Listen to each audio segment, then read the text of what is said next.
नमस्कार, सुस्वागतम. मी आरती गुप्ते. माझ्या या चॅनेलवर तुमचं खूप खूप स्वागत.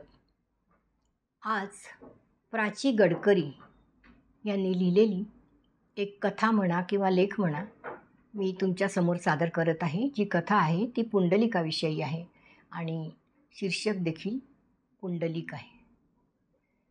बोला पुंडलिक वरदा हरी विठ्ठल. तर भारताच्या नकाशात महाराष्ट्र एका टिंबा एवढा दिसत असला तरी महाराष्ट्रातील विठ्ठलाचं आणि वारीचं कौतुक मात्र संपूर्ण जगभरात चालू असतं. महाराष्ट्राचं आराध्य दैवत असलेल्या ह्या पांडुरंगास आपल्यापर्यंत पुंडलिकाने आणलं. आपल्या भारतीय संस्कृतीत फार सुंदर सांगितलं आहे की एक सेतू दोन तटांना जोडतो.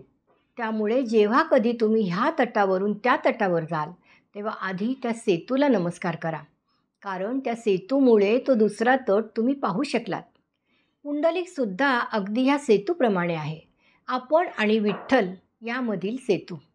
म्हणूनच जेव्हा जेव्हा विठ्ठलाचं नाव घेतलं जातं तेव्हा आधी पुंडलिकाच्या नावाचा गजर केला जातो. प्रत्येक वारकरी संप्रदायाच्या संतांनी पुंडलिकाचे आभार मानले आहेत. या पुंडलिक कथेचा विचार केला तर पांडुरंग जेव्हा पुंडलिकाच्या घरी येतो तेव्हा पुंडलिक आईवडिलांची सेवा करत असतो. तो पांडुरंगाला शेजारची वीट देतो आणि थोडा वेळ उभं राहायला सांगतो. पांडुरंग त्या विटेवर समचरणांनी उभा राहतो. पुंडलिकाने केलेली आईवडिलांची सेवा पाहून पांडुरंग प्रसन्न होतो. एक नाही दोन नाही, आज 28 युगे तो पांडुरंग त्या विटेवर उभा आहे. या छोट्याशा कथेचा सखोल विचार केला तर ही कथा आपल्या विचारांना थक्क करून सोडणारी आहे. वेगवेगळे आयाम आहेत ह्या कथेला. या कथेचे सगळ्यात मोठं सार म्हणजे जो आईवडिलांची मनोभावे सेवा करतो त्याला भगवंत स्वतः घरी येऊन दर्शन देतात. आता दुसऱ्या बाजूने विचार केला तर पुंडलिक इतका सेवेमध्ये मग्न आहे की तो देवाला सुद्धा वाट पाहायला लावतो. तात्पर्य, तुमची सेवा जर प्रामाणिक असेल तर देवसुद्धा तुमच्यासाठी थांबतो. विनोबा म्हणायचे, देवाने कधीच म्हटलं नाही की हातचं काम सोडा आणि माझी भक्ती करा. आधी काम मग राम, हेच देवाचे ब्रीद आहे. प्रत्येक संतांनी काम करून देवाची भक्ती केली आहे.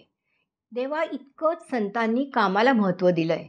संत सावता माळी, गोरा कुंभार, चोखोबा, गाडगे बाबा अशा अनेक संतांनी काम करत भक्ती केली आहे. इथे पांडुरंगसुद्धा पुंडलिकाने वीट दिली म्हणून चिडला, रागवला नाही. त्याचा इगो वगैरे दुखावला गेला नाही. आपल्याला जर का आपल्यापेक्षा लहान व्यक्तीने उभं केलं तर आपला किती अहंकार लगेच दुखावतो. पण तो विठ्ठल होता. कामाचं सेवेचं महत्त्व जाणून होता. म्हणूनच कोणतीही तक्रार न करता तो विटेवर उभा राहिला. खरं तर इथेच पुंडलिकाच्या भक्तीची ताकद कळते. एका छोट्या विटेवर सम उभं राहून देवाला हेच सांगायचे की आयुष्यात सम राहता आलं पाहिजे.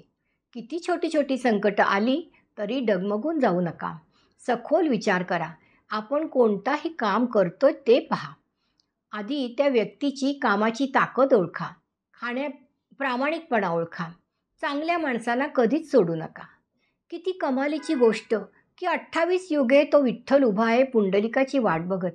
अशी कोणती सेवा आहे की इतकी युगे लोटली तरी संपली नाही. पुंडलिकाने तर वर मागितला त्यात केवळ विठ्ठलास विनंती केली होती की तू इथेच राहा. विठ्ठलही राहिला तिथेच उभा.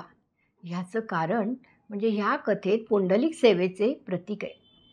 तो प्रतिनिधित्व करतोय प्रत्येक युगातील सेवाधारी मुलांचं. जोपर्यंत ह्या जगात पुंडलिकासारखी आईवडिलांची सेवा करणारी मुलं आहेत तोपर्यंत विठ्ठल विटेवर उभा राहणार आहे. अजून किती युग उभं राहायचे हे सुद्धा विठ्ठलाला माहीत नाही. म्हणूनच वारकरी जेव्हा पण विठ्ठलाचे दर्शन घेतात तेव्हा त्यांची नजर आधी विठ्ठलाच्या पायावर असते. आधी ते विठ्ठलाचे पाय चेपतात, मग विठोबाच्या पायावर डोकं ठेवतात. ही पाय चेपणारी प्रत्येक व्यक्ती पुंडलिक आहे. त्यांना माहीत आहे विठ्ठल आपल्यासाठी अजूनही विटेवर उभा आहे. तसंच विठ्ठलही जाणू नये की ह्या जगात अजूनही खूप पुंडलिक आहेत आणि अजूनही नव्याने जन्म घेणारे आहेत. म्हणून तो विठ्ठल विटेवरून खाली येत नाही. आपल्या भारतीय संस्कृतीत चांगल्या गोष्टीचं अनुकरण हा सुद्धा एक उत्तम संस्कार मानला जातो. पुंडलिकाने सुद्धा कुक्कुट मुनींचे अनुकरण केले. तीर्थयात्रा करत असताना कुक्कुट मुनींच्या आश्रमात पुंडलिकाने पाहिले की 3 अत्यंत कुरूप विद्रूप स्त्रिया कुक्कुट मुनींचं दर्शन घ्यायला कुटीत शिरल्या. पण जेव्हा त्या बाहेर आल्या तेव्हा त्या पराकोटीच्या सुंदर दिसत होत्या. हा चमत्कार पाहून पुंडलिकाने मोठ्या आश्चर्याने त्या स्त्रियांना विचारलं, आपण कोण आहात? तेव्हा त्या म्हणाल्या, आम्ही गंगा यमुना सरस्वती आहोत. तुझ्यासारखे अनेक पातकी दुष्ट नतद्रष्ट लोक आमच्या जलात स्नान करून शुद्ध होतात. त्यांच्यामुळे आम्ही कुरूप होतो, अशुद्ध होतो. परंतु कुक्कुट मुनींचं दर्शन घेतल्यानंतर आम्हाला आमचं मूळ रूप मिळतं. पुन्हा पुंडलिकाने आश्चर्याने प्रश्न विचारला, अशी काय पुण्याई केली आहे या कुक्कुट मुनींनी की ज्यांच्या आशीर्वादाने गंगा सरस्वती देखील शुद्ध होतात?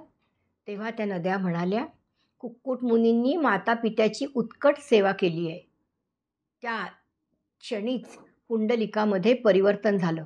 तीर्थयात्रा सोडून पुंडलिक तडक घरी आला. त्यांनी अखंड आईवडिलांची सेवा केली. इतकी सेवेत निष्ठा की देव आला भेटीला म्हणून हुरळून न जाता देवालाही त्यांनी विटेवर उभं केलं. अर्थात वीट म्हणजे प्रपंचात आलेला वीट बाहेर काढला. मनातील वासनेची जळमटं पुंडलिकानी अंतःकरणातून बाहेर काढली. आई वडिलांना सोडून तीर्थयात्रा केल्याचा पश्चात्ताप झाला होता. तो ताप त्यांनी विटेवर ठेवला आणि येणाऱ्या प्रत्येक युगाला सेवेचे उत्तम उदाहरण दिले. पैशाने आराम विकत घेता येतो, शांती विकत घेता येत नाही. सेवासुद्धा भक्तीचं आणि शांतीचं उत्कृष्ट साधन आहे. पुंडलिकाच्या सेवेची परंपरा आजही सुरू आहे. हे विठ्ठला सांगायलाच पूर्वीपासून लोक धान्य शेतात घेऊन पेरून शेत पावसाच्या हवाली करून वारीला जातात. चंद्रभागेतिरी होणाऱ्या वारीत शेतीची अवजारं, वाद्य, ग्रंथ, वस्त्र अशा वस्तूंना बाजारपेठ मिळते. संस्कृती, परंपरा, लोककलेची देवाणघेवाण होते. ह्या वारीला ज्ञानेश्वर आणि भावंडांनी एक वेगळा आयाम दिला. वारीचं रूप भव्य दिव्य केले. पांडुरंग आणि पुंडलिक यांच्या श्रद्धा दाखवून आपण पण आपली परंपरा आजही जोपासण्यासाठी ही वारी निरंतर चालू आहे. धन्यवाद. लेखिका आहेत प्राची गडकरी आणि सादरकर्ती आरती गुप्ते. जर व्हिडिओ आवडला तर जरूर लाईक, शेअर आणि कॉमेंट करा आणि ह्या चॅनेलला सबस्क्राईब करा. धन्यवाद.